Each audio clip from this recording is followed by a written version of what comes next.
कराची में दवाओं का मसनूई बहरान, मुतादिद अद्वियात मार्केट से गायब कर दी गई। सर और जिस्म में दर्द की दवा पैनाडोल भी नायाब हो गई। ब्लैक में 60 से 70 रुपए का पत्ता बिकने लगा। जहनी सुकून और दीगर अमराज की अद्वियात भी मार्केट से गायब कर दी गई।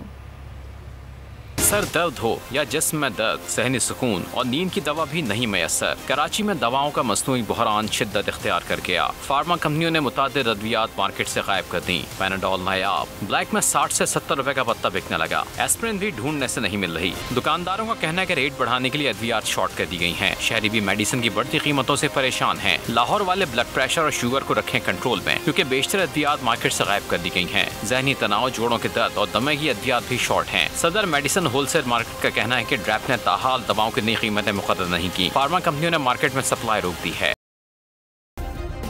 सब्सक्राइब करें और बेल दबाएं ताकि कोई खबर रह न जाए।